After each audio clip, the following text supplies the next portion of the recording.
Hello, everybody, and welcome back to Hotel Dusk. Last Window, The Secret of Cape West. I keep making that mistake. It's kind of funny at this point, not gonna lie. Where is the thing I need? I need something, I can't find it. Maybe I should have looked for it. Oh, there it is. Okay. Yeah, Last Window, Secret of Cape West. Last time, we got rehired by Ed. We have a job now. We're no longer a lazy bum. Be proud, Mom. But yeah, we got our job back. And we have other things to do. What do we have to do? I forgot. We have things to do. We gotta look for the Scarlet Star. Ed decided to let us look for it. So let's look for it.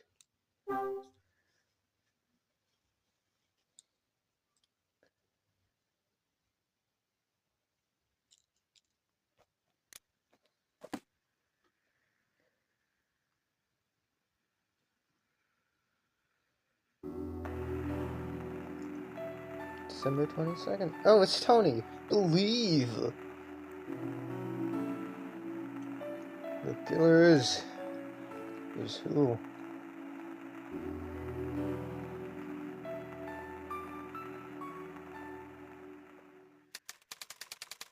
Chapter 6, December 23rd, 1980. P.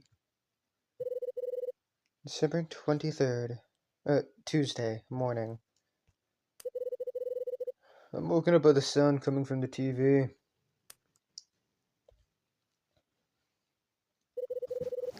And that was tomorrow's weather. Huh. What's that noise? I must have fallen asleep in front of the TV. Now for today's specials feature. We take a look at the jewelry robberies that rocked LA 2 decades ago. It was apparent that a crime ring was stealing jewels and selling them on the black market, but the group itself vanished from the face of the earth some 13 years ago. The LAPD are investigating a recurrent spat of jewelry robberies in the area, and considering the possibility that they may be connected to these past robberies. This is Robert Harrison for 5 News signing off. An infomercial is on. Let the sweet lemon taste of Cool Pop fire your neurons and tickle your taste buds. They have a point. I've been pretty addicted to this stuff lately.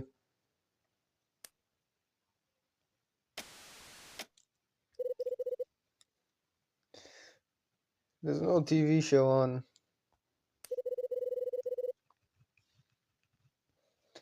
You can hear the audience laughing every few seconds. Nothing worse than a bad sitcom. There's an old cartoon on. Finger Rabbit, huh? That takes me back. I used to love the guy. That's not the most thrilling news story.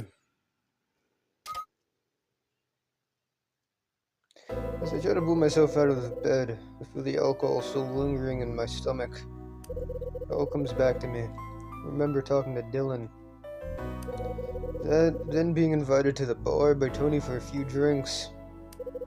As I try to get my thoughts from the day before in order, I make my way over to the window and open the blinds. The brightness flooding in through the tiny window sets my room aglow. I lean against the window with my eyes half closed, my body bathed in light. As I gradually open them, I see the familiar backdrop come into focus before me.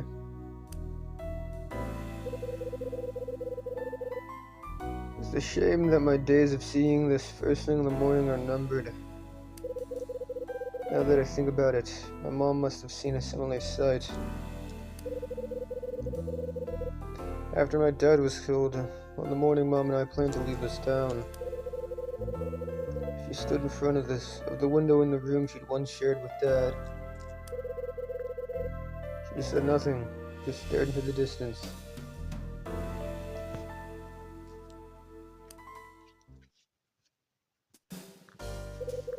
Splash a couple of handfuls of water onto my face. Then throw on some clothes. Damn, my throat's so dry. Can't believe I got drunk on a Monday night. Such a bum. There's only one remedy for this. A trip to the cafe.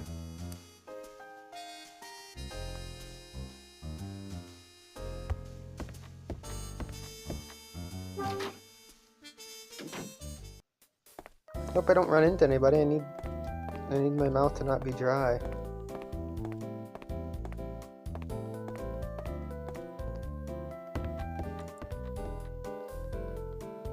Oh my god, we're super lucky.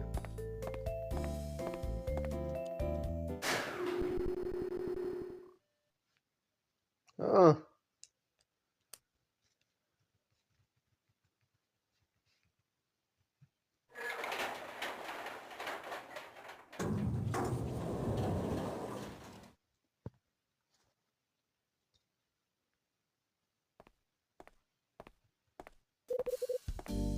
Well, hello there, Mr. Hyde. Looks like the elevator's working again. After all the inconvenience, it's finally been repaired. You and the other residents will be able to make use of it from today onwards. It's a shame that it got repaired so close to when we will all have to vacate, though. Even so, this should make it more convenient for everyone when they move their things. I'm sure it will.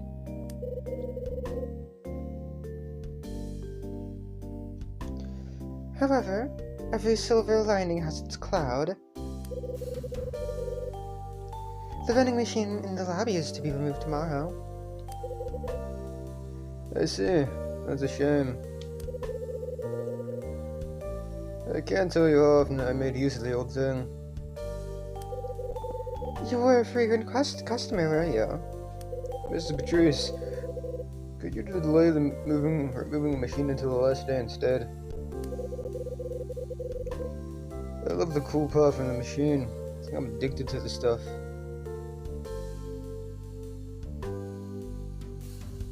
Hold on. Much as I'd love to do so, Mr. Hyde, I'm afraid I can't. I fully appreciate that all your tenants are under a lot of stress. I fully appreciate that all the tenants are under a lot of stress and strain.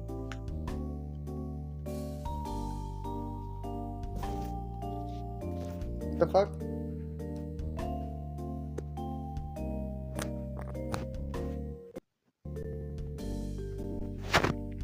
What is wrong with this?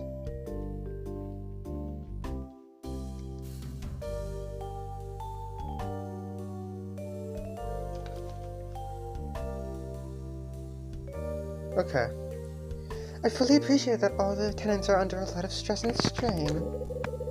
But please don't forget that I am as well. I have so many things to do before then. I wouldn't want there to be any last-minute trouble before I hand the place over. By trouble, do you mean with threats? What do I tell this woman?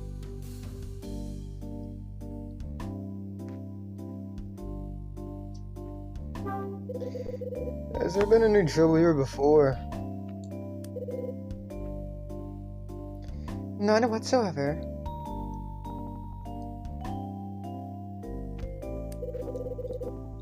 Well, that's certainly good news then.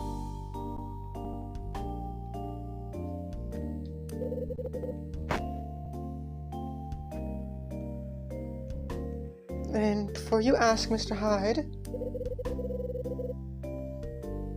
I haven't brought up the little indiscretion from before. To be completely honest with you, I'd sooner forget about the whole thing.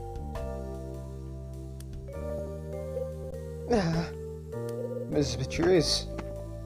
It's my head. Are you alright?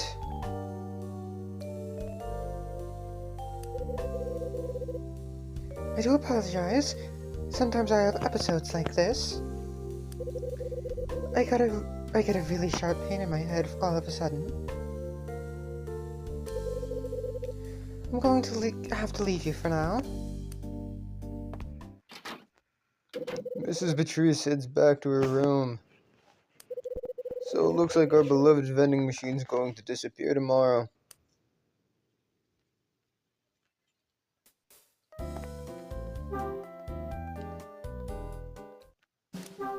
There's a notice on the vending machine. Oh, it's a special promotion.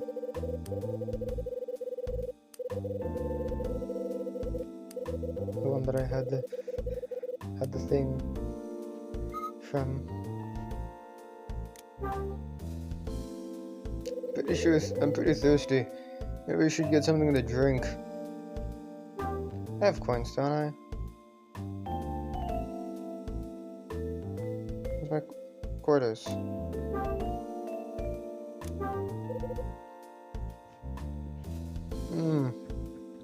What'll I do?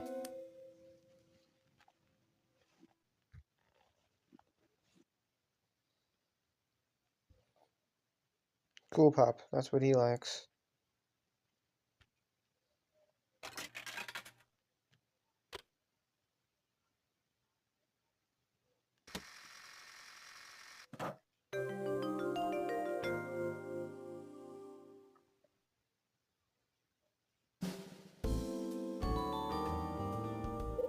Cool Pop, my favorite drink. Open the bottle and glug the whole thing down.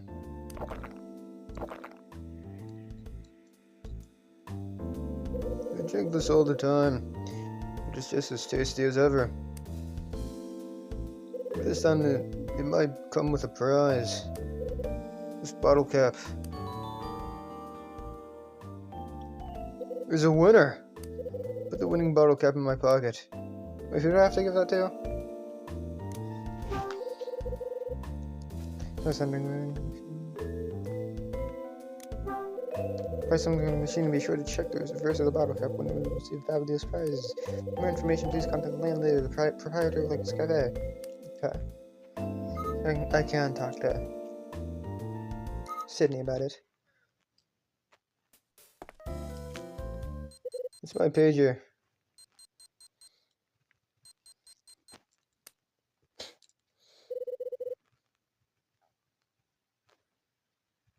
I better head back to my room.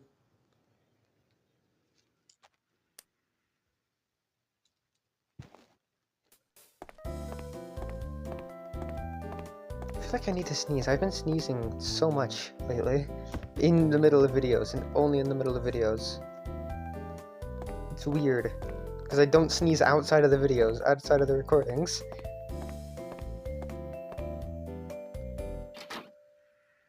Huh. Morning! Hey. Have you been out? Just been to the lobby to get something to drink. Woke up with one hell of a dry throat. Sounds like someone can't take their liquor. I can still feel it sloshing around. That's funny, man. Hey, watch it. Come on, you gotta admit, you didn't really have that much. Maybe not, but after hearing your song, I think all that bourbon went straight to my head. Good excuse. Well, it was good for me to have an audience for once. It really helped me sing. He seems happy. Hey, Tony. Last night I had the pleasure of listening to the latest song he's written.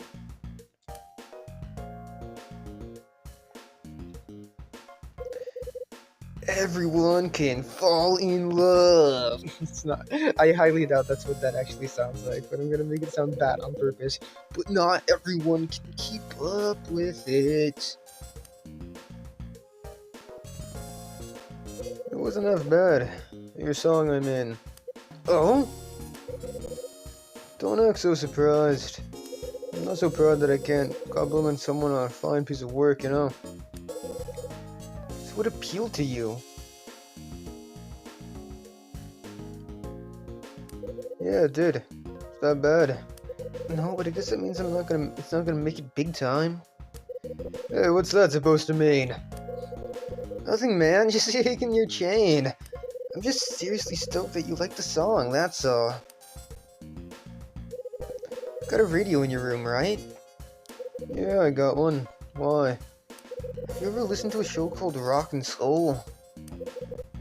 Can't say I have. Do me a favor and listen to it today. Truth is, I got a call from one of their producers that I used to know. He promised to try out a demo tape I sent. Says we'll see what the audience thinks. The song's going to be on the radio.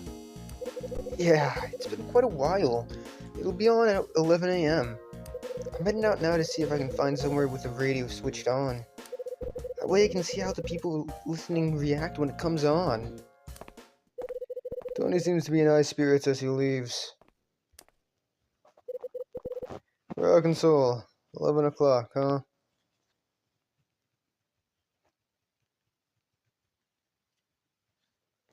I suppose I could find the time to give it a listen.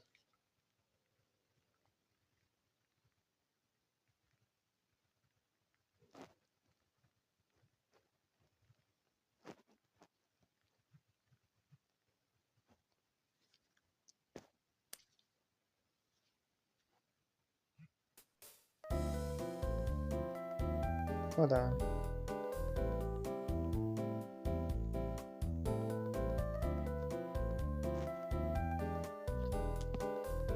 Alright, my room.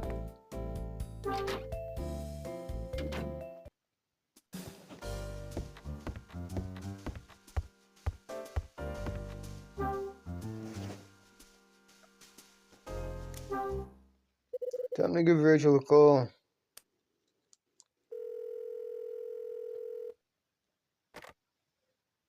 Red Crown, how may I help you? Hi, Rachel. It's me. What's up? I've uncovered some info on Condor, like you asked. It seems that the symbol Hotel Cape West used was that of a condor. Their symbol? Yes. When the hotel was still in business, they designed a mark on the shape of a condor. It was the official symbol of Hotel Cape West. That's interesting. There's something else, Kyle. Something I'd like to ask you. It's been on my mind for a while now. Sure. What is it? It's Ed. He's out at the moment, meeting with some friend of his from the LAPD. He told me he was meeting with this friend to get more information on Frank Graver, like you asked.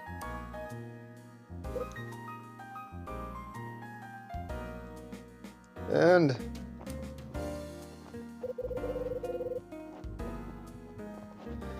Well, when you asked about Frank Graver yesterday, Ed told me that he'd heard the guy, but didn't know the name.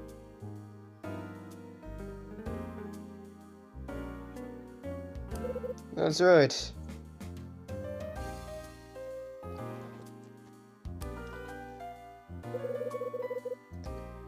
I'm pretty sure he was lying to you, Kyle. He was acting real strange after that call. Pulled an old note out from one of his drawers, opened it up, and just stared at it. I heard him mutter something under his breath, too. Sounded like, why now?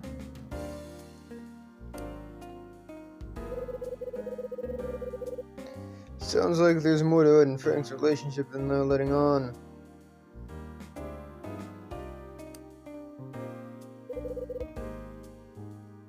I get the same feeling. That's why I thought I'd let you know.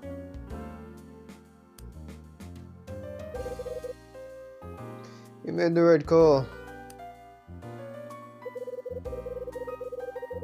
Oh, and another thing. You'll be pleased to hear that Mila's staying at my place now. I see.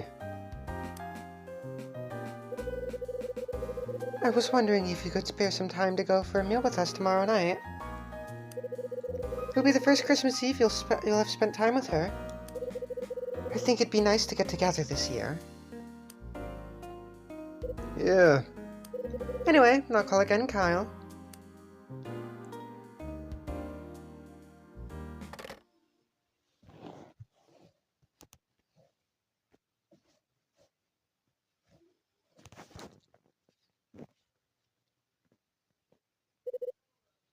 11 o'clock. Guess Rockin' Soul's gonna be starting about now.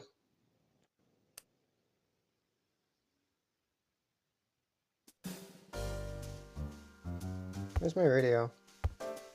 It's over here, I think.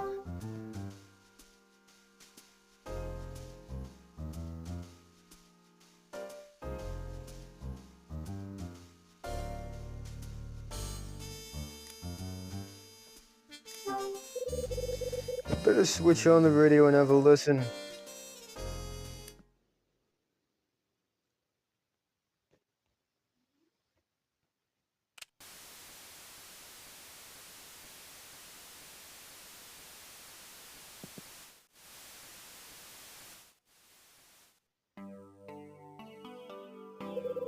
We open today on Rockin' Soul with this inspirational track.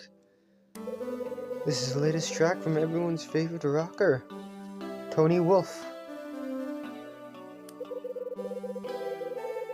I'm sure you remember Wolf as the man who caused quite a stir with his debut album.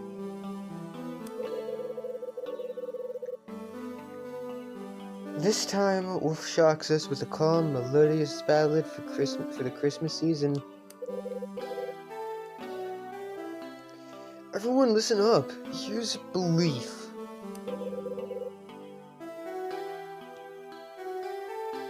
Stay tuned for even more hits.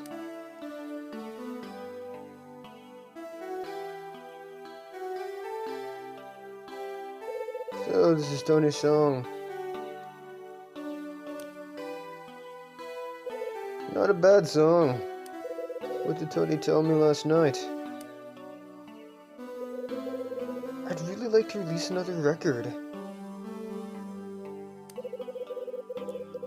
If I can't get any interest from a record label, I'll just have to put it out on my own.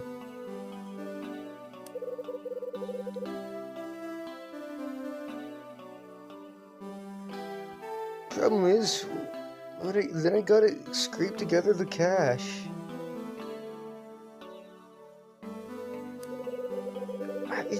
It's times like this I wish I could just win a lottery or something.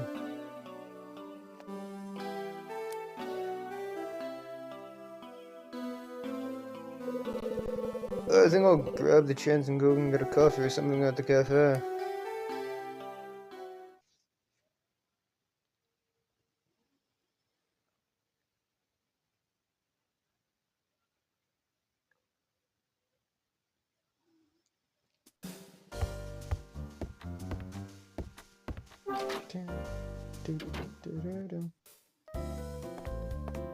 I can't use this. This can't be shorter than just walking down the stairs, I don't think.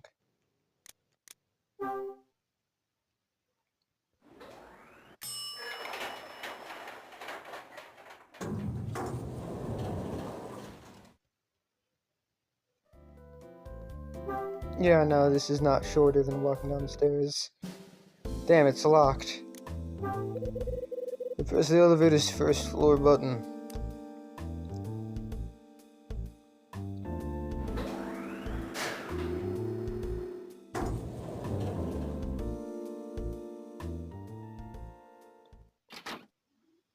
Huh. Done. I thought they did quite well.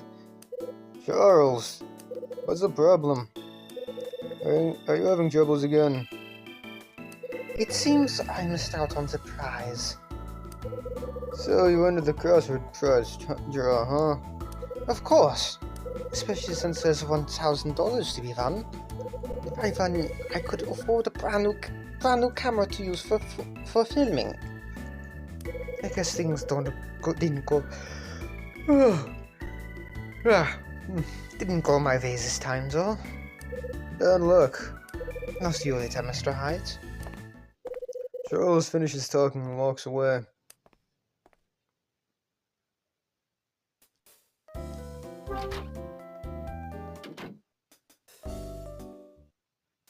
Good morning, Mr. Hyde. Hey, Claire. What's today's coffee? It's a mocha from Yemen. It has a distinct bitterness with a strong flavor. I'm sure you'll like it, Mr. Hyde. I'll take one. black. You got it.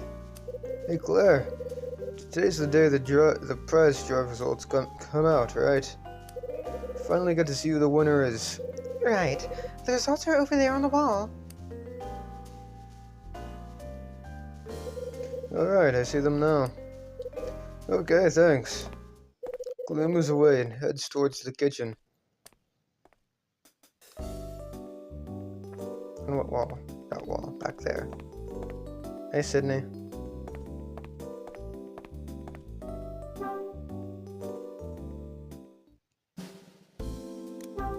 There's a note pinned onto the wall.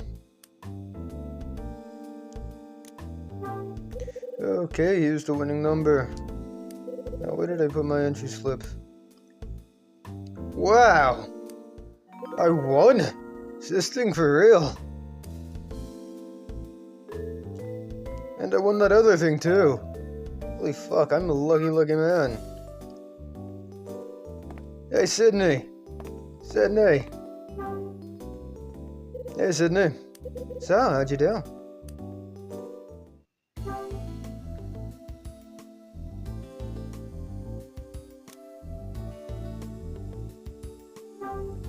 You might have a look at this. Oh, it's a winning bottle cap from the vending machine. Congrats, here's your prize. A Game Boy!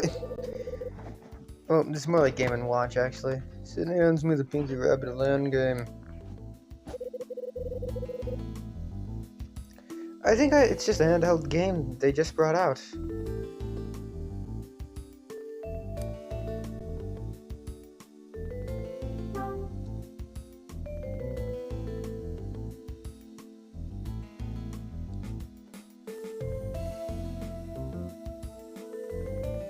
Entry slip.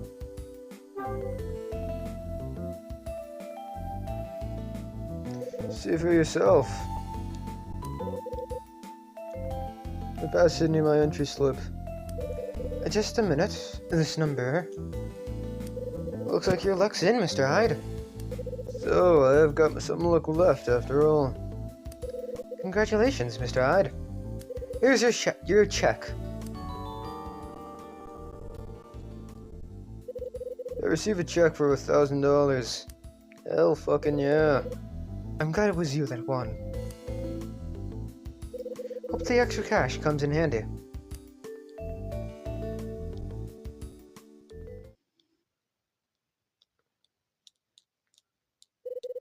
Sorry about the wait.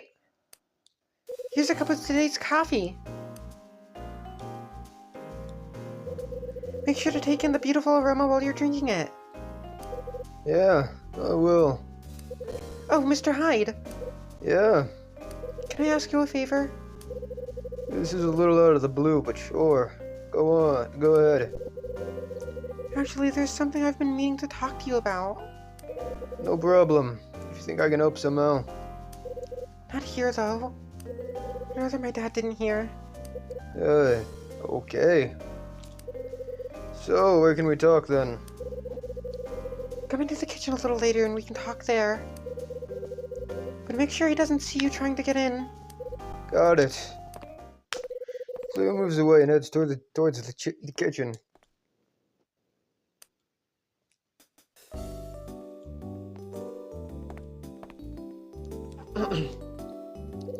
Hey, Sydney. Come on, damn it. Sydney? It's no good. Sydney. Huh? Oh, didn't see you there, Mr. Hyde. What are you doing that's got you so busy you didn't notice your own customers? Is there anything I can help you with? Just a little problem, nothing to worry about. You can tell me. Maybe I can help. I doubt that, Mr. Hyde. No offense, but this is one issue I'll have to take care of myself. I'll have to take care of. I see. Just plain forgot, is all. There's something I needed to take care of today, too. No matter how hard I try, I just can't seem to remember what it was. That is a problem. Yeah, quite a bind I'm in. Hang on. Did you remember? I think it might be coming back to me. I'm starting to remember. Ah! I've got it! Claire! Just now, Claire. Do you remember what it was? Yes, I've got it. I can't believe I forgot that of all things. Of all the things to forget.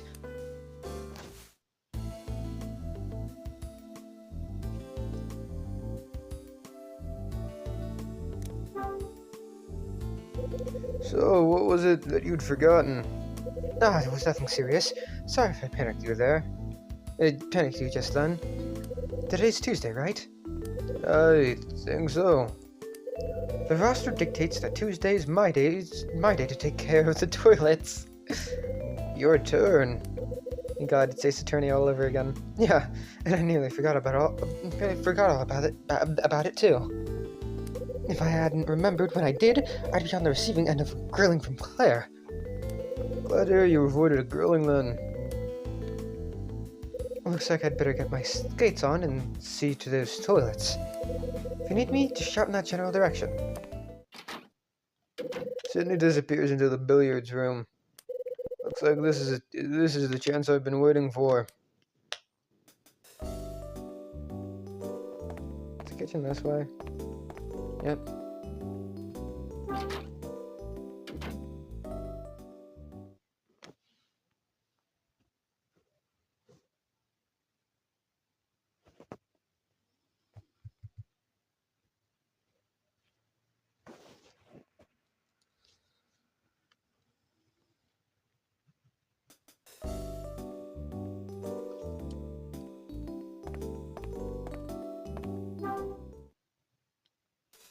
Hi, Claire. Oh, Mr. Hyde. I'm here.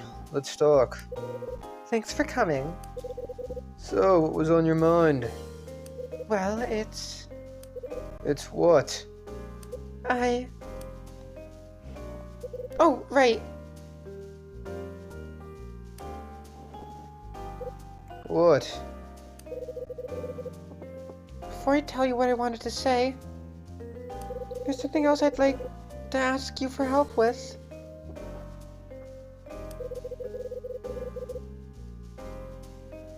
Dad told me to open a bar of maple butter, but the lid's too tight.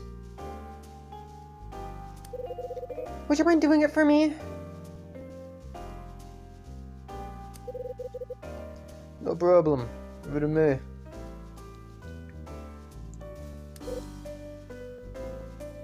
Thanks.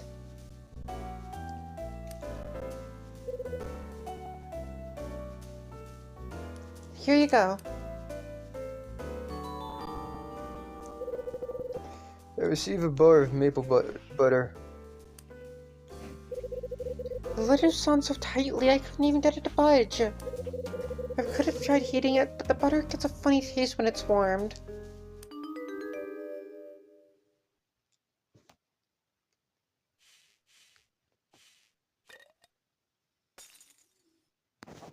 Please tell me that's not...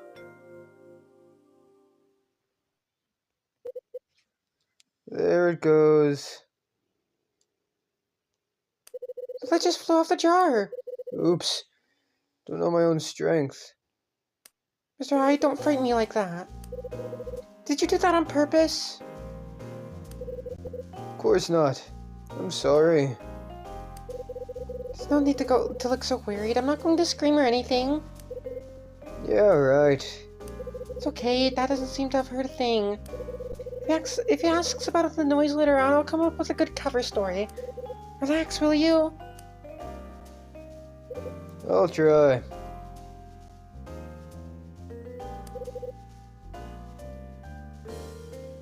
Here's the jar. Thanks. Why is the lid made of glass? So, Claire. This wasn't the reason you wanted to talk to me, right? No, Mr. Hyde.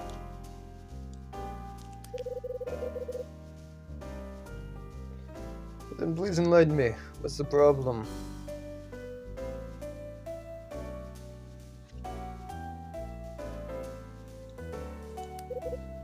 Well, it's about Dad. I want you to talk to him for me. About what? It's been 7 years since Mom and Dad split up. Wanted to know if there was a special person in his life. You know, someone he could be happy with. So, you have your suspicions then? Yeah, kind of. But I think that he should tell me if he dies. I'm his daughter, after all. Problem is, I can't bring myself to ask him directly. And you think it'll be any easier coming from me? No, not really, but... Oh, what can I do? Hey, hold your horses, I'll do it. Just gotta pick the right moment to ask. You're wonderful, Mr. Hyde, thank you!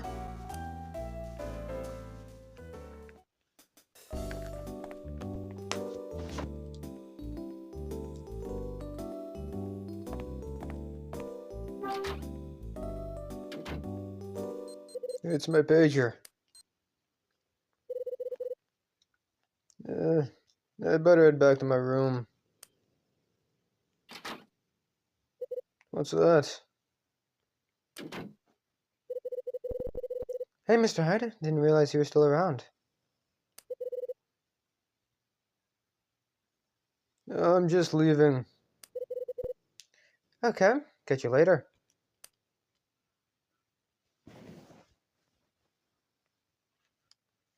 2 p.m.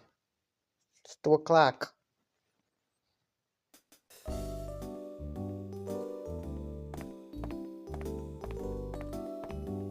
Bye, good sir.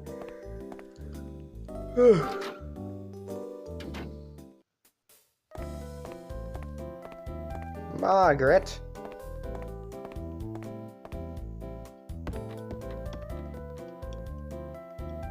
I almost went upstairs. My god, I'm so stupid. Oh, Who's this? somebody's coming out of Betty's room. See you. Bye. I know that voice. No, it's you! Why would Marie be visiting Betty in her room? Marie.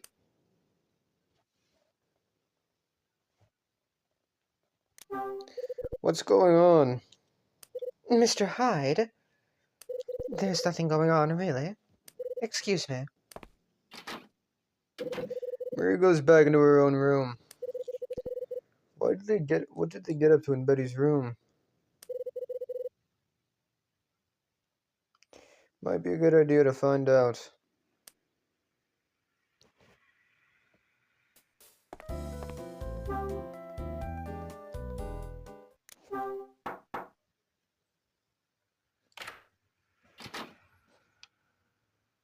Oh, hello, Mr. Hyde.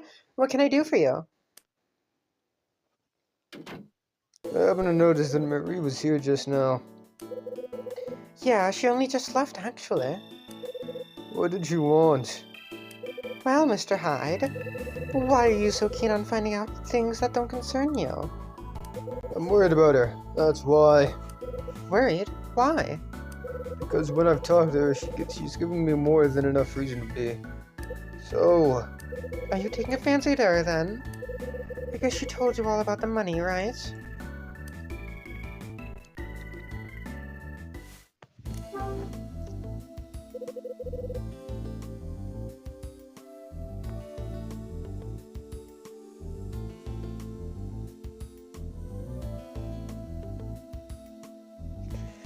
so, she came to you to discuss the money.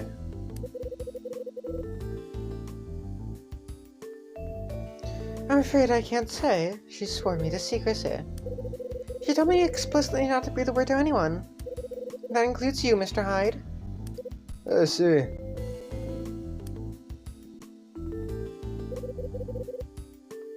And that's all I have to say. Goodbye. Betty returns to the confines of her room. Apparently there's some dialogue with what's-his-face, and I don't know how important it is. So we're gonna go see Sydney again.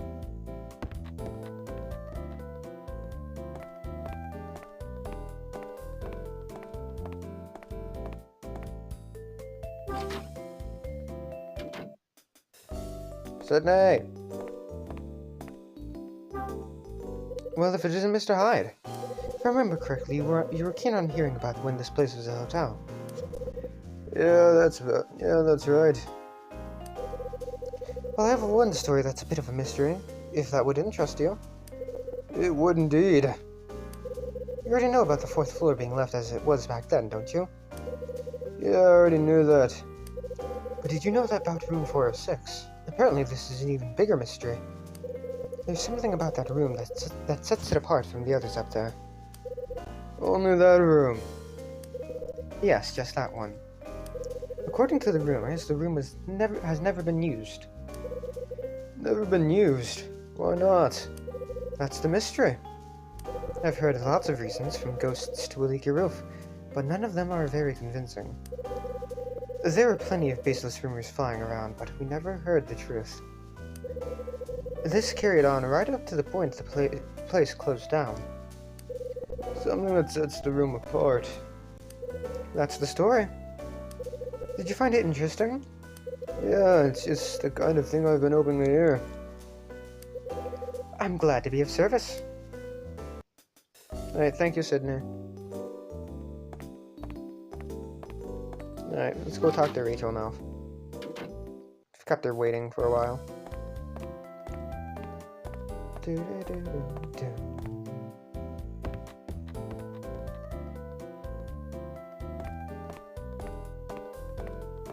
Also, I want to say, I don't know how common this kind of thing is, but with the 2D characters being there, I'm pretty sure Danganronpa got that from this game.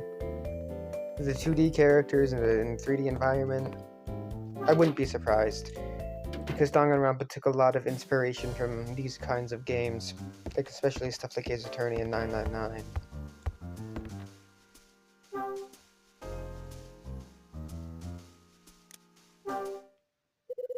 Time to give Virgil a call.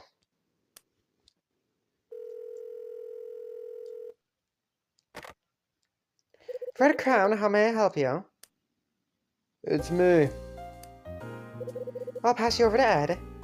Thanks.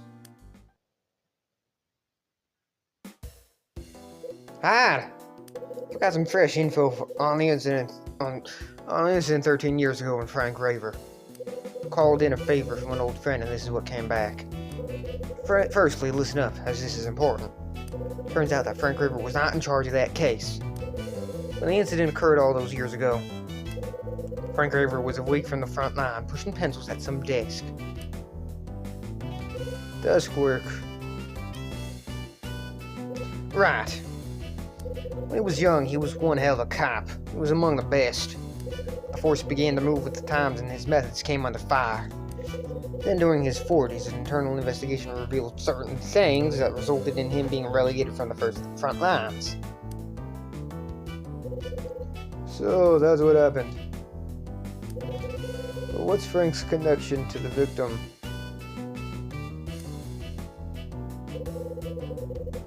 That's something I haven't got to the bottom of yet. Why would a retired detective who wasn't even in charge of this case be connected to the victim? Why is he investigating the incident now? I know, it smells fishy. It seems the incident, it went something like this. The party to commemorate the last day of the hotel was on the first floor.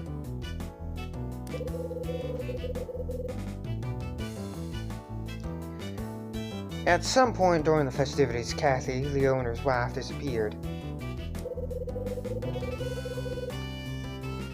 When she failed to reappear, the owner asked a member of the staff to take a look around. It didn't take long before he discovered her body.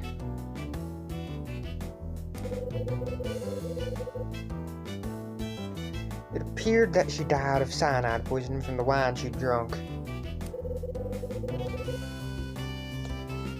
Cyanide was discovered in a bag laying near the body. When the LAPD assessed the death, their initial reaction was to treat it as a suicide.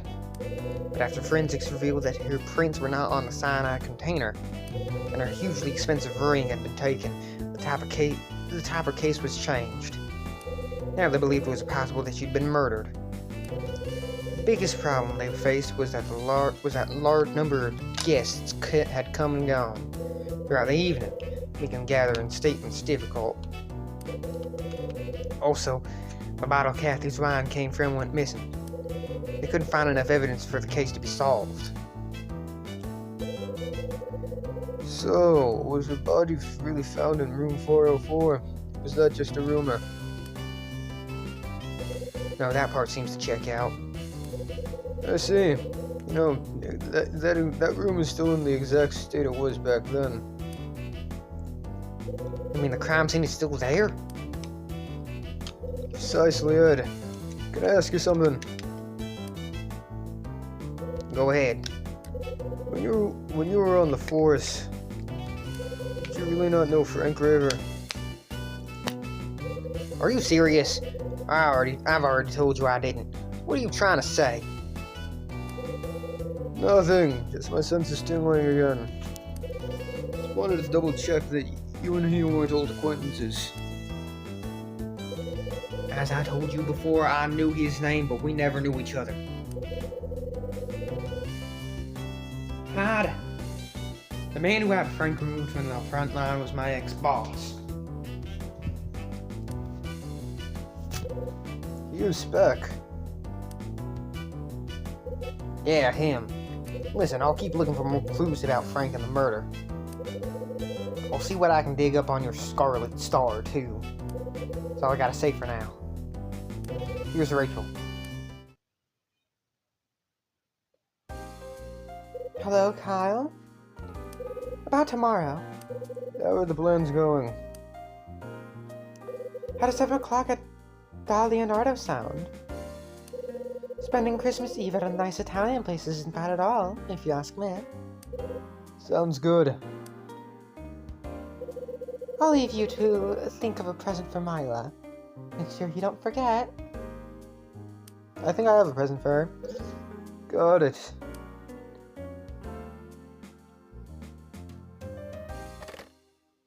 Honestly, Melissa would love the game. Melissa would have loved the game.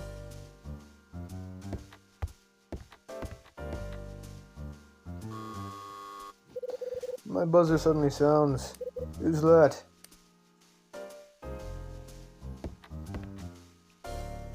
Press the button.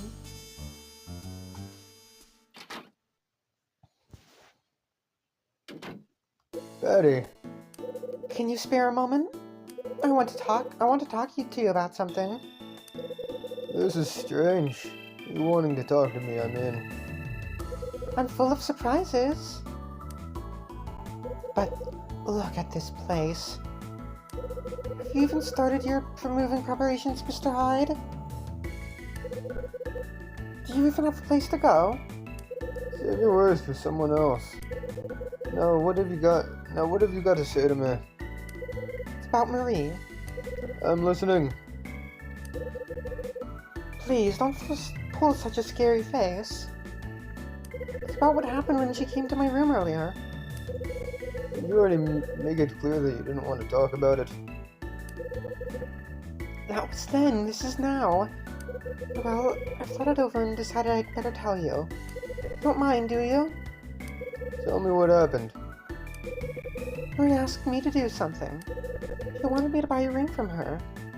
A ring? Yeah, the one that you blamed Tony for stealing just a few days ago. Seems she's in need of cash and resorted to selling her ring. Go on. She said I could have it for $500. 3-carat diamond ring for $500. That's what I thought too. Said that the price she was asking was way lower than the value of the ring. But she insisted that as long as the money was in cash, the price was acceptable. Couldn't you just go to a pawn shop? So, I bought it. After reflecting on what had happened though, I began to think, it doesn't make sense to sell something that cheaply, even if you needed the money. I even considered that the diamond in the ring could be a fake. I was wondering if you could take a look at at it for me. Do you think it's real, Mr. Hyde? I'm not a jeweler. You know that, right? I wouldn't be able to tell a real diamond from a fake one if they were labeled. I was worried you might say that. What can I do? Maybe I shouldn't have agreed to buy the thing after what she told me. What did she tell you? What did she tell you? She told me the reason why she needed to get rid of it. Oh, what am I going to do? You can't help me, maybe Dylan can. Dylan might have a way of telling if it's a real diamond or not.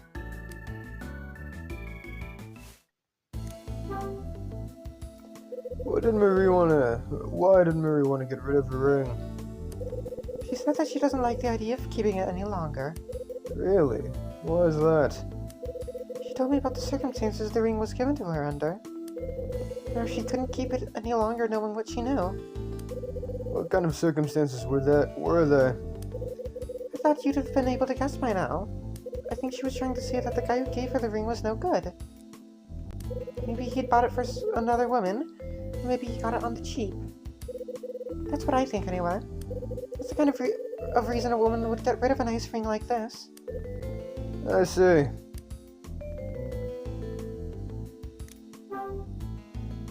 What makes you think Dylan will know if it's a real diamond? Well, one of his hobbies is collecting rare stones, for one. He knows these things. He was boasting once about having one of those special magnifying glasses, too. So why didn't you cut out the middleman and go straight to him at the beginning? Because they don't want to spread this kind of stuff around, that's why. Dylan tends to keep a closer eye on everyone, closer than we don't like. I really don't want to break that promise I made to Marie.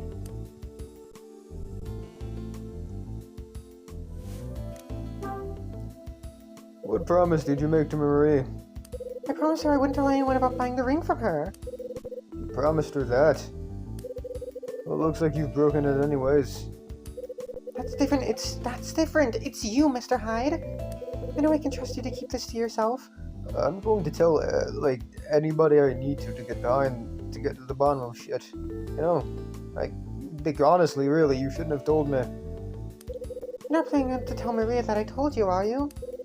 Maybe you should have made me promise you that at the start. Yeah, maybe I should have. Why did I have to buy it? Marie told me that she got it from her dead brother as a present. So this is the ring that Mike Porter gave her. Betty. What? Could you show me the ring? Betty. Would you mind if I borrowed the ring for a little while? Not at all. Go ahead. I received the ring from Betty. I'll leave it to you to find out whether the ring is genuine or not. Yeah, no sweat. Okay, well, I'll see you later then. Betty leaves the room. Now what am I going to do? I suppose I could borrow Dylan's magnifying glass and take a look. Game? Okay. Then this game is weird.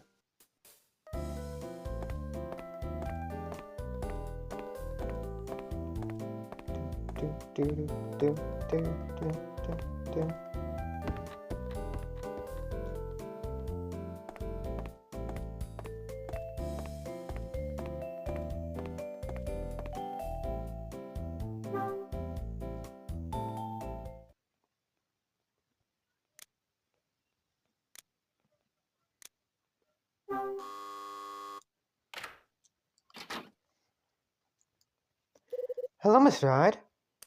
Have you got a moment? Sure, what can I help you with? Can you lend me your magnifying glass? My what? You know, the thing you use to check precious stones. Heard you got one. Well, you heard right, but I've got one, but why would you want to borrow it?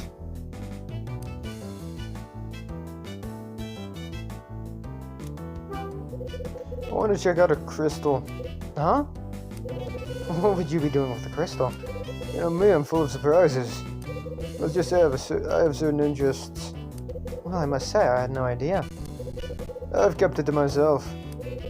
Thought I'd mention it to you as I heard you're a fellow collector. That's right, I'm really into crystals.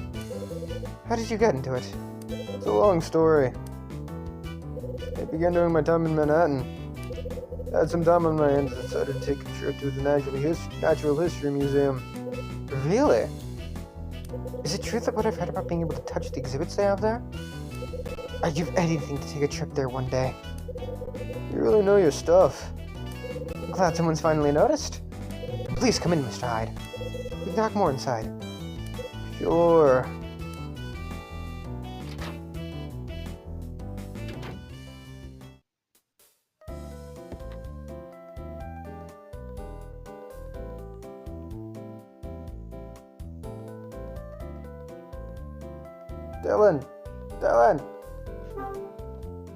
Dylan.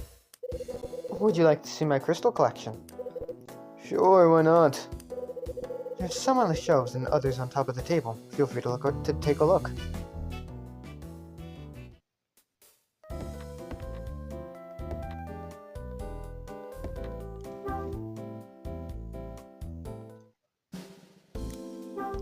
Part of Dylan's crystal collection. A translucent bluish crystal with a smooth surface. Part of Dylan's crystal collection. This crystal is white and orange. It feels rough to the touch. This crystal is a dark blue color that looks different from every angle. A pink crystal with white veins running through it.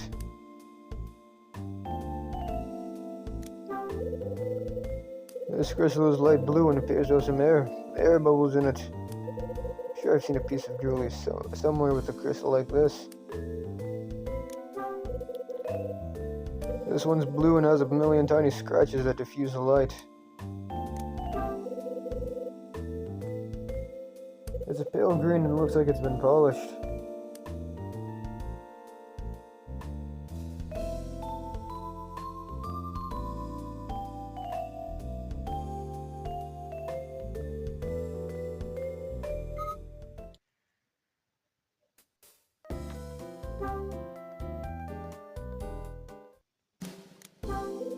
Some rock crystals on the desk. This one is a dull blue shade and has a rough surface. I've seen this type of crystal before. I don't remember what it's called though.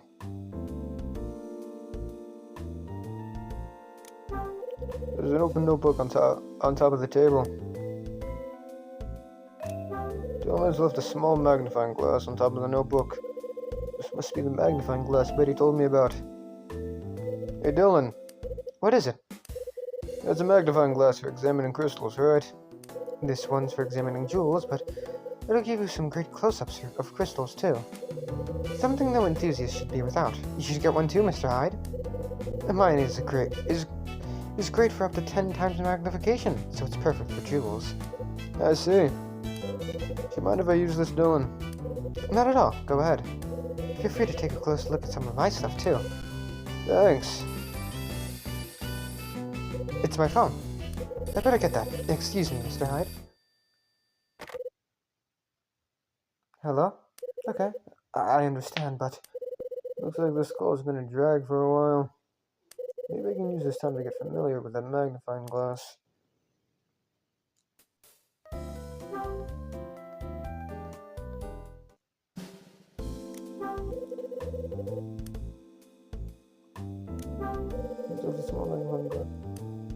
Oh, okay.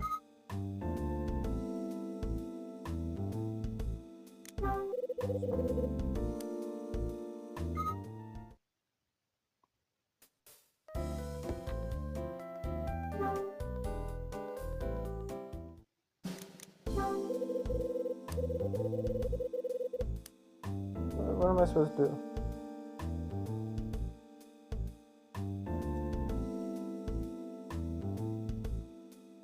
Oh. Oh, that's what I wanted. Okay.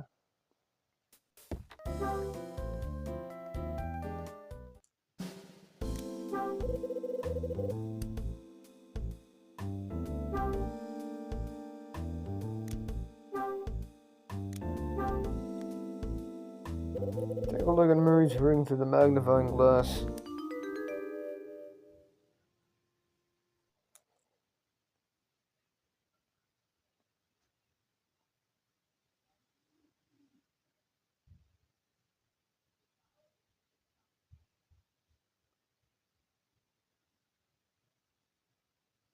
There we go.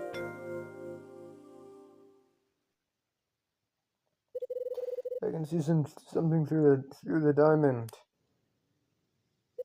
Can't be sure, but it looks as if there's something engraved into the ring.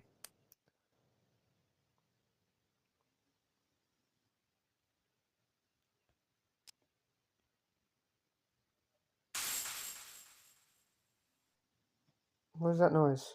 Ah! There's a design engraved into the base of the ring. It looks like. Put the magnifying glass back on the table. Huh? Picture in this notebook. It's... Why would Dylan have the same design here as I found on the base of the ring?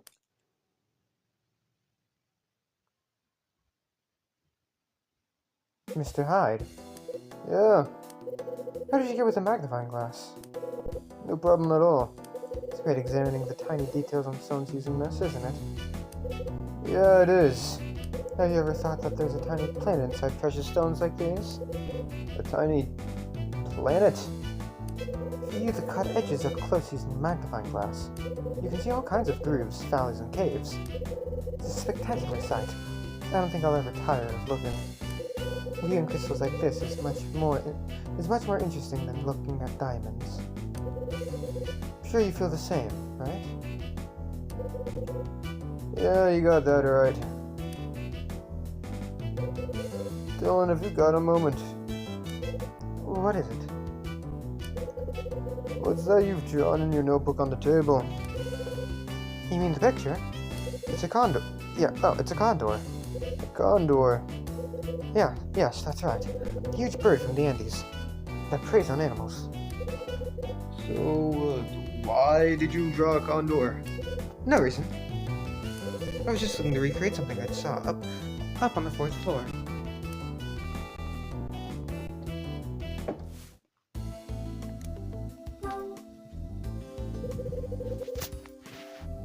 What kind of picture did you see up there? One of the rooms up there has a picture of a condor on the wall. It was stuck in my mind, and I thought I'd have a go at drawing it. Which room was it? Which room was it in? It was 406. Hey, Dylan. Thanks for letting me take a look around in here. Glad you enjoyed yourself. Thanks again. Leave Dylan's room.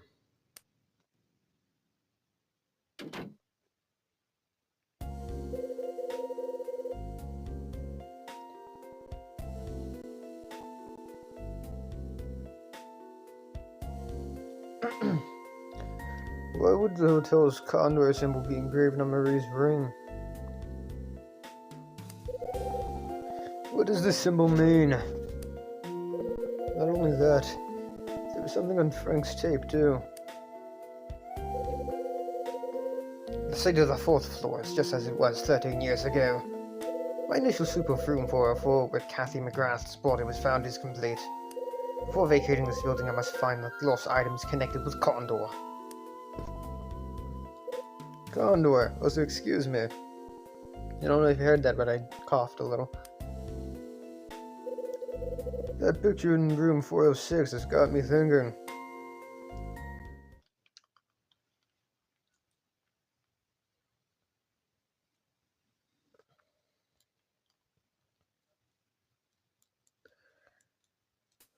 Here we go now. Okay.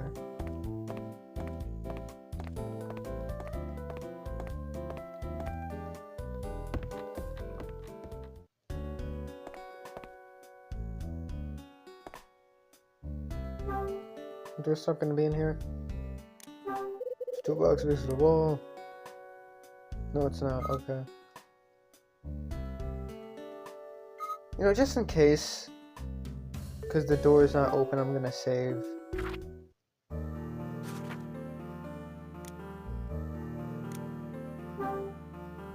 I'm playing at very inopportune times. Very, very early in the morning.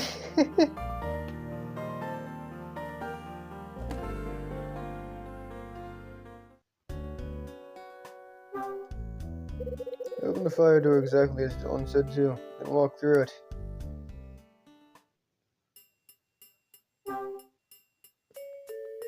Might have missed something. I better search for it. Okay. I just want to make sure.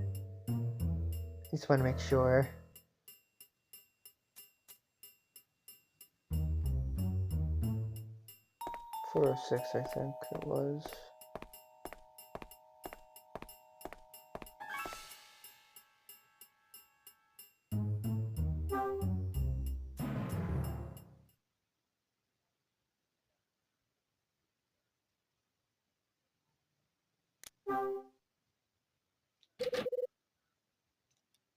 Door's locked. It's not going to budge. Who's that? Dylan? I had a feeling I'd find you here, Mr. Hyde. I knew you wouldn't be able to resist.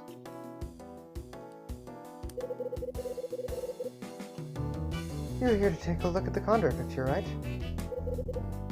Yeah, what if I am? The problem is that the door to this room is locked.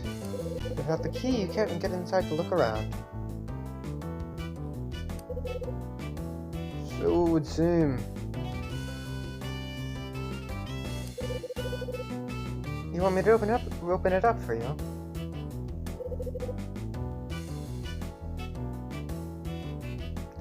You've got a key then.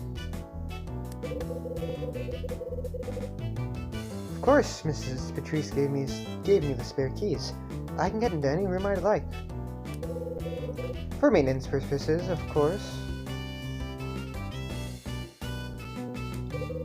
I'll unlock it for you. There you go. It's open now. Thanks.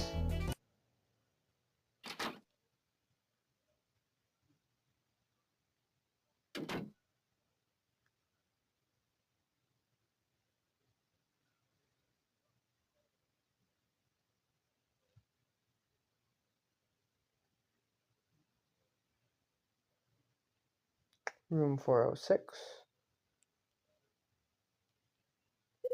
This is it, Mr. Hyde. The room where the Condor picture is. Where's the picture of Condor? Where do you think? Cut the crap, Dylan. Go on, have a look around and try to find it. You would have needed to look around anyway if I hadn't accompanied you here. Yeah, you've got a point. Anyway, I've got to go. I'll come back and lock up later.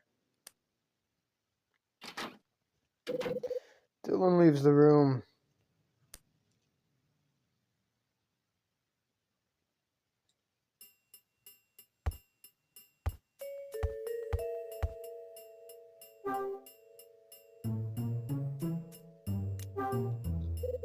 There's a discolored leather-bound book on the top of the table. It has a star symbol on the cover. Star. Marie told me about this. My brother and husband used the word, along with others working in the hotel. It was a sort of secret code linked to the closing down party. A star. I take the old album.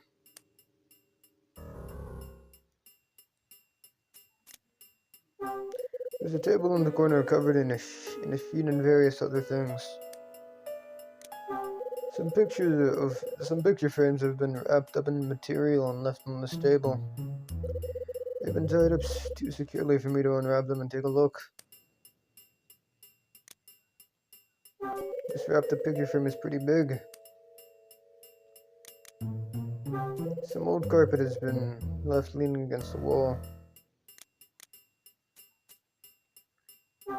Some beat up old chairs that are a little lacking in the stability department. They look like they're in a serious need of repair. Damn, either fix them or throw them out. Don't just leave them lying around. There's a picture on the wall, and the frame is slightly worn from age. An old photograph of Hotel Cape West from the outside. This photograph looks like it's from back when the hotel first opened. This looks like a picture from the time this building was still a hotel. The frame's a little crooked. Huh. That design.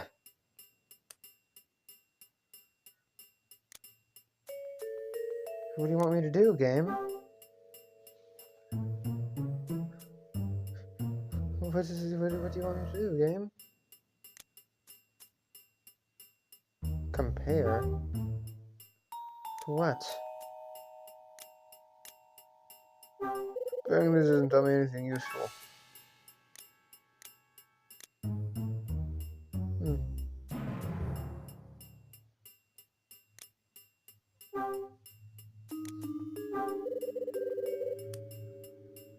Odd.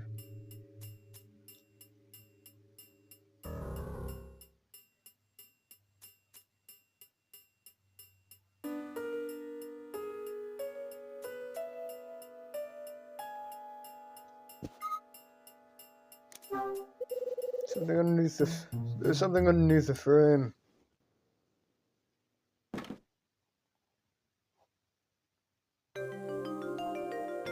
Okay. That scared me a little bit. The pictures come off the wall. Ah! Found it. There's a picture of a condor drawn on the wall. This must be what Dylan was talking about.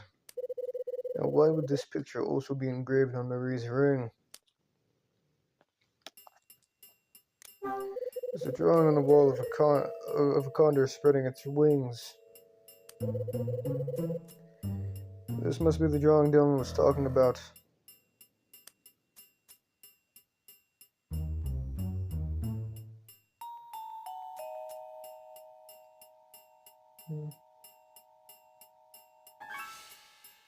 Okay.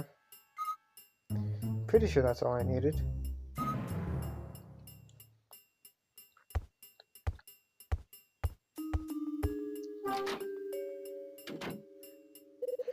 The design in room 406 is the same as the one I found engraved on Marie's ring.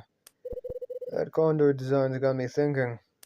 Before I get stuck into that thought, I'd better let Betty know what I found out.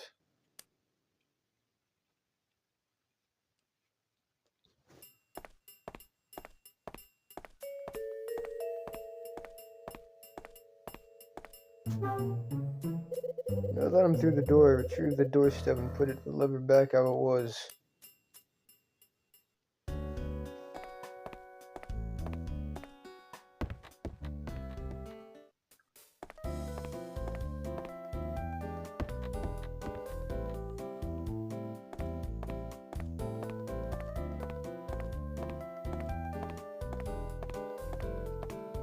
I walk past the room. I'm very smart.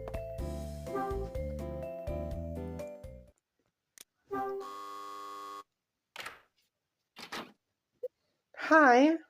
Have you got a moment, Betty? Oh, it's you, Mr. Hyde. Try not to get too excited.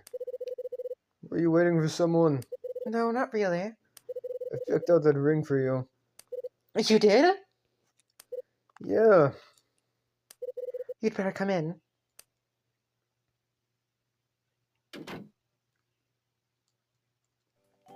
Oh, I like your room. I like your hats. I'm gonna steal them.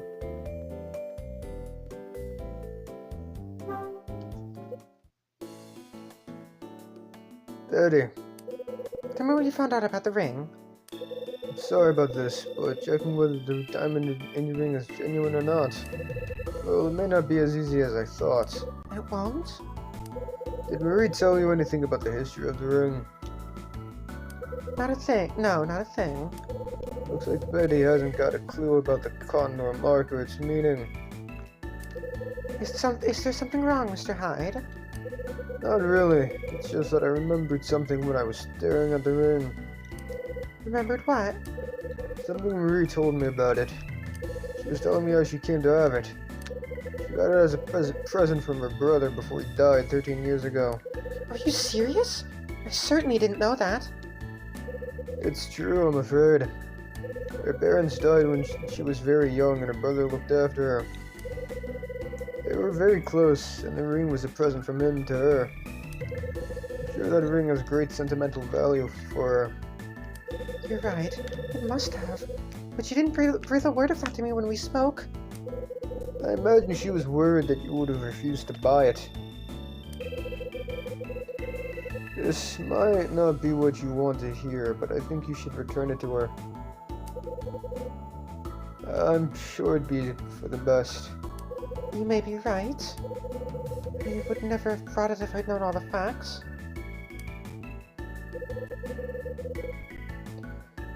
I don't think I'm up to handing it back to me myself. Would you mind doing it for me, Mr. Hyde?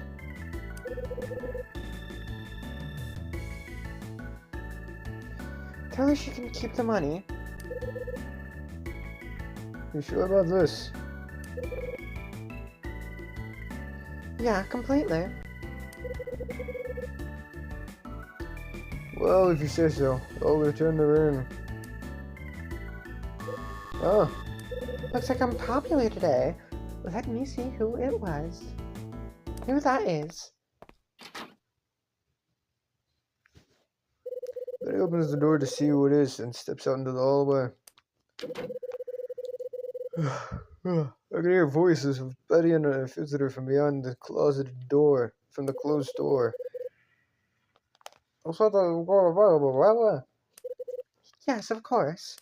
Here you go. Sorry about that. Who was it? Just a friend. Nobody you know, Mr. Hyde. Okay then. I think it's time I got out of your hair. Of course. I leave Betty's room.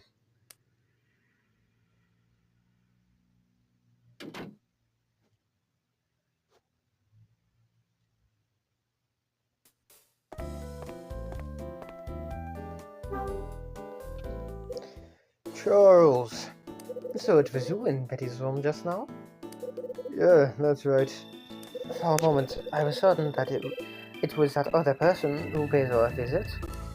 I guess that means you came to see Betty then too. Yes, I did. I was there to collect the key that I'd lent her.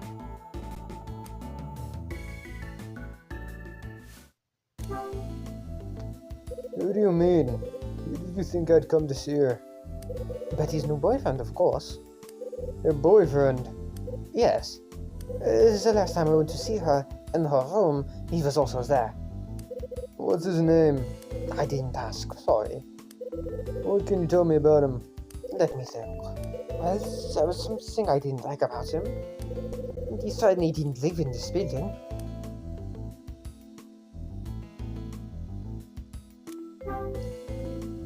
Which key did you borrow? It was the key to room 205. 205? That's vacant, isn't it? Why have you got the key to that room in the first place? I've been looking after it for Billy. Alright, your friend. Yes, Billy Christie. He was here until the end of last month.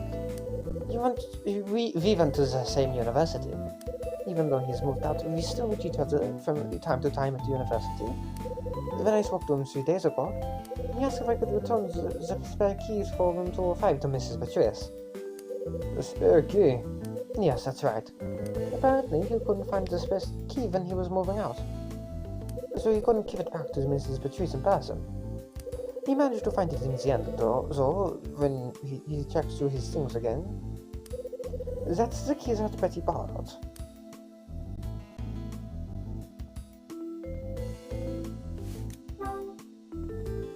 Why did Betty need the spare key? Oh, she just asked me for it one day. When she heard that I was looking after it for Billy, she said she wanted to borrow it. What made Betty ask to borrow the spare key to room 205 in the first place? I think that was because her boyfriend had asked her to borrow it. The boyfriend? I was on my way to return the key to Mrs. Beatrice, but she wasn't home. Well, I was in the lobby, Betty and her boyfriend turned up. That was when I told them that I was looking after the key. Then Betty's boyfriend said something to her and she asked to borrow the key. Why the hell would you want to see the room? That's a question I can't answer, I'm afraid. He just stared at me when she asked. And I got the impression he's not someone I'd want to refuse. So that's how it happened. And why I went to Betty's room to get the key just now.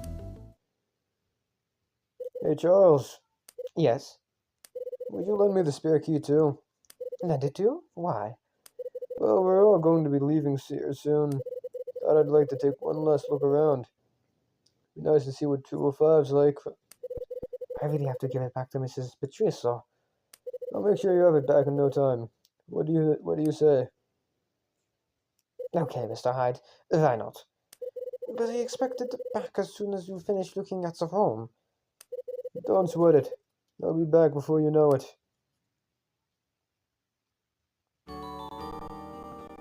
I received the spare key to room 205.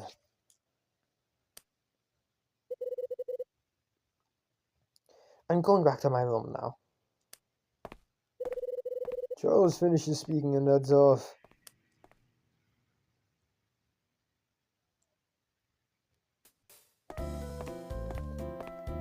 Two 05.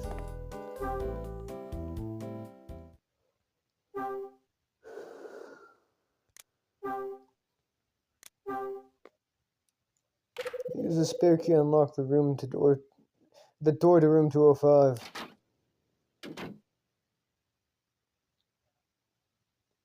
So Rex and Betty came in here, did they?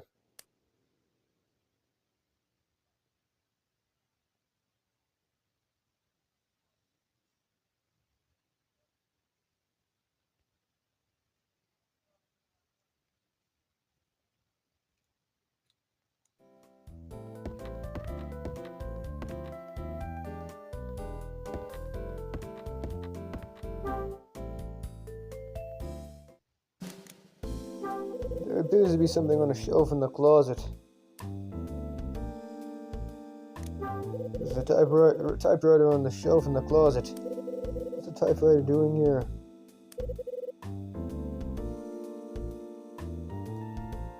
Hang on, a typewriter?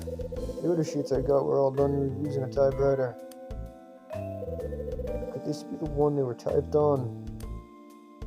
I take the typewriter out of the closet and place it onto the table's top.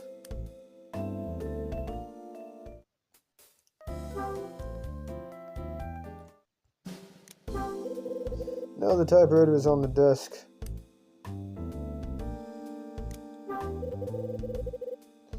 Here's the typewriter I took out of the closet. Yes, the closet. I remember there was something strange about the letters on the order sheet. I really should type something on this one and compare it to print. There's no paper. This presents a problem. Suppose I'd better have a look around for some.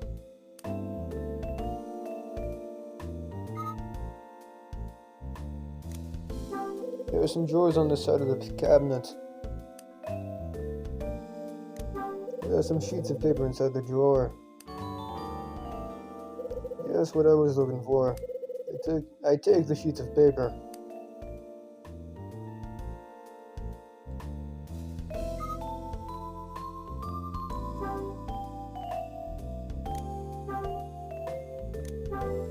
Now just feed in a sheet. All set. Now to try typing something.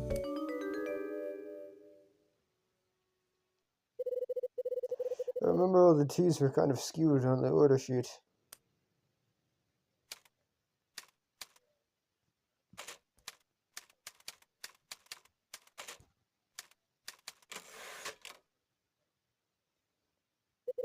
I don't think this is enough to prove anything. That bird has been placed on top of the fucking fuck. Where should I see with the T stuck in the position? Let me try to type something else using the typewriter. Okay.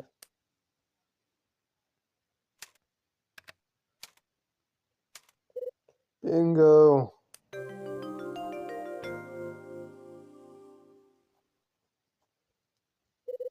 I guess that proves it. Looks like there's no denying that the order sheet was typed on this typewriter. Maybe that explains why Rex was so keen to get in here. Wait. This might mean that Betty knows something she's not letting on about, too.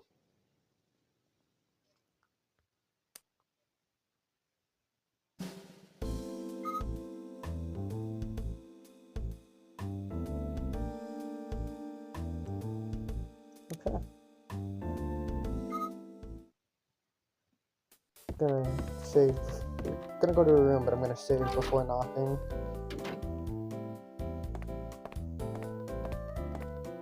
I keep forgetting you're right there.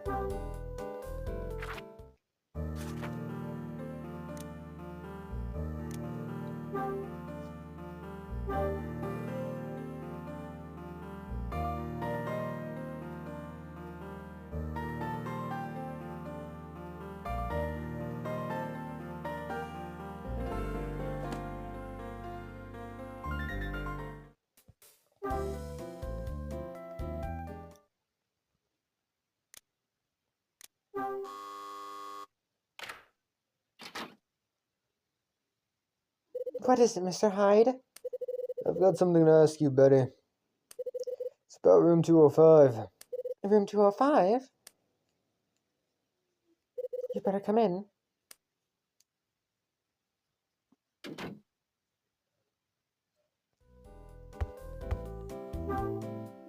Hey, Betty. Yes, can I help you with something? It was Charles you were talking to in the hallway earlier.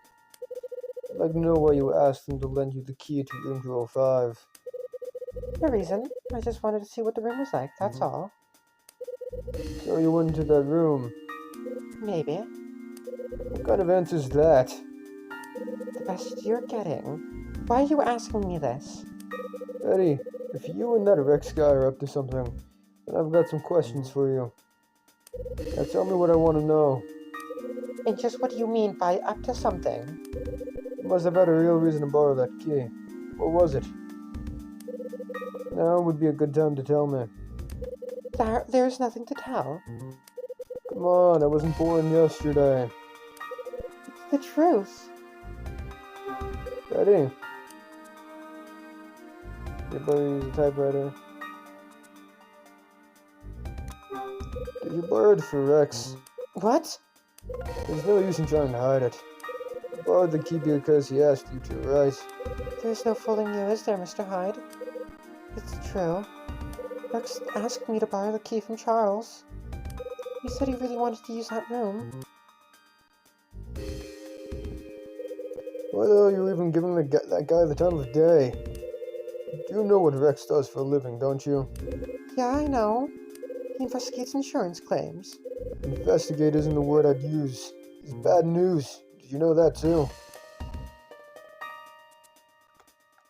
Yes, I know. It's okay. After all, Listen up. You're being used. Oh yeah? And how would you know?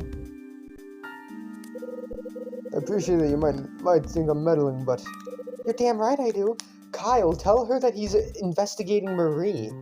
come on, Betty. It's people like you, Mr. Hyde, who have no idea. I don't want to hear another word. Sorry, Betty. Just want you to understand. Hey, Mr. Hyde. What the hell are you even... Okay.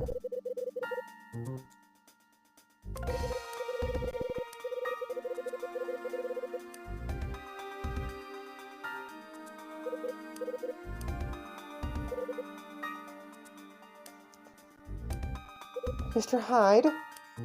I understand. I really do. I know he's not really interested in me. Listen, Betty. Also, I know the real reason he started going out with me.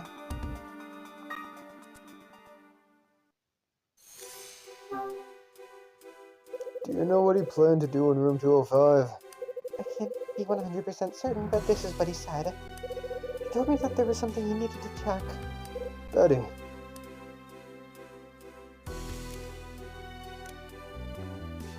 Shit. Yeah, Marie. Was it about Marie? Yes, I think it was. So, he's still looking into it then. How should I know? I don't know whether he's still interested in her or not. I don't know anything. We don't speak anymore. Betty. Like I said, he seemed to be interested in Marie. I noticed it a while back. But after he got what he wanted, he stopped coming here.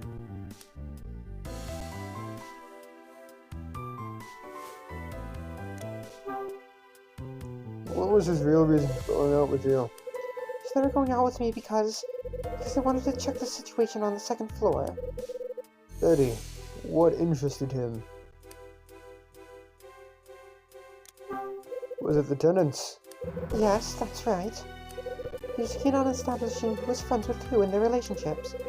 That's what he came to find out. When I asked him why he was so interested in that, he said he was interested in putting a stop to Marie's accomplice.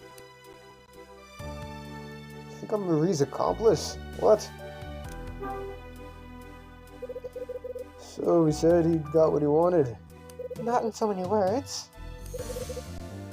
But I'm sure he did. He kept asking me all these questions about the people that live here. Then after he'd seen room 205 and taken a look around, he didn't contact me anymore. I didn't even know a number. I didn't even have a number I could use to call him.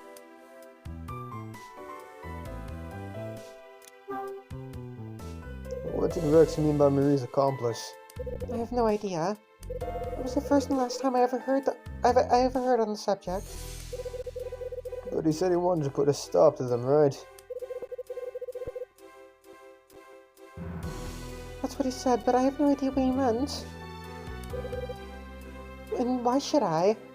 After all he did was use me to get what he wanted. It's just like you said, Mr. Hyde. I did borrow the key from Charles just so Rex could get inside the room.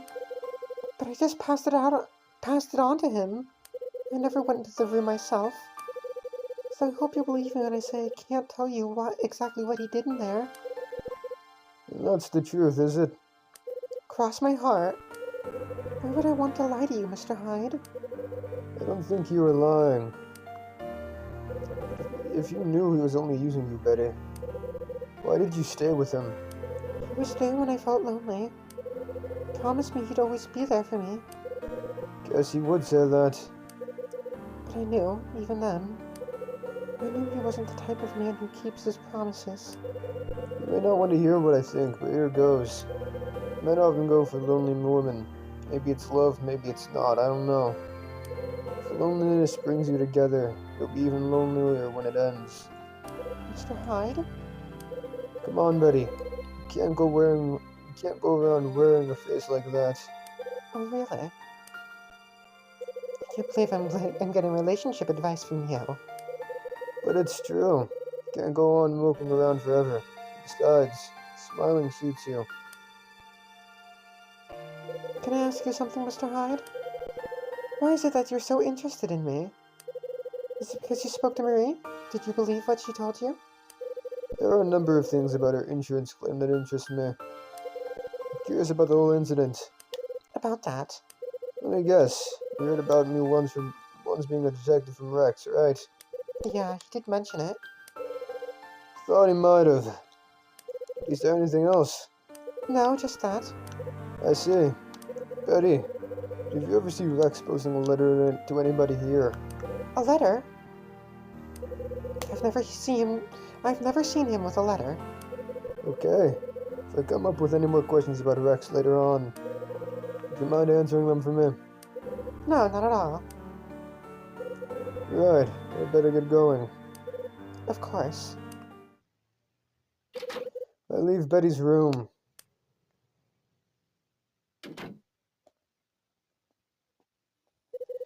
So now I know that the mysterious order sheet came from the typewriter in 205. Also, I discovered that Rex is trying to uncover a possible accomplice to Marie. What's Rex's connection to that order? Not only that, the engraved mark on Marie's ring and the one on the 4th floor. What do they mean? I think it's time I gathered my thoughts about all that's happened. I woke up on December 23rd with a hangover and a dry throat to boot. I grabbed a drink from the vending machine in the lobby, then called Rachel. She told me... Turn someone on the radio. Right. Rachel told me about the emblem Hotel Cape West used to use. It was an emblem in the shape of a condor. At Lucky's Cafe, Claire talked to me about a matter concerning her dad. After that, I came across Marie in the 2nd floor hallway, coming out of Betty's room. I returned to my room, called Red Crown. Ed was there. He had some lights shot on Frank's past. He told me. Frank lost a poison pine bottle, disgraced by respect. Oh, fuck.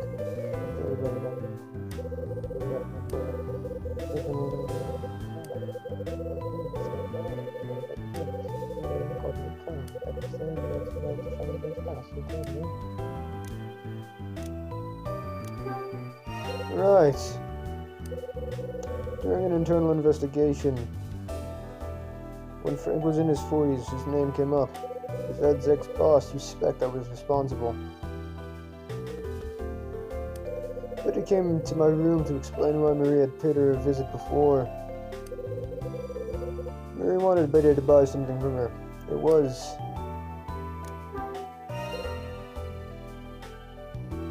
Right. Marie asked Betty to buy her a ring for $500. Betty was concerned about the diamond being fake, so she gave it to me to check. So I decided Dylan might be able to help. I went to see Dylan in his room, and while he was on the phone, he used his magnifying glass to take a closer look at Marie's ring. He discovered a small mark that had been engraved onto the base. It was identical to the one Dylan had sketched in his notebook. It was... Right. I found a condor in Dylan's notebook on the ring. Charles told me he had lent something to Betty. It was the spare key to room 205, and she had borrowed it on behalf of Rex. I got the key from Charles and took the opportunity to take a look around 205 myself. I tried out a typewriter I found there and discovered... Right. When I pressed the T, the resulting print was higher than the rest of the letters. This matched with the order sheet I received.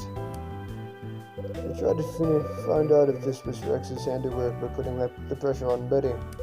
Unfortunately, talking to her didn't answer this question.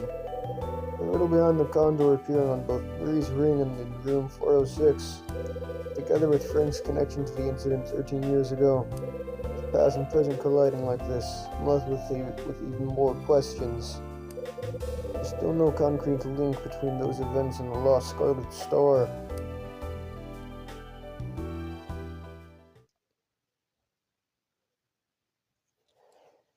Maybe we'll find out more about Rex. About what he's up to, what he's trying to fucking do here in the Scarlet Star.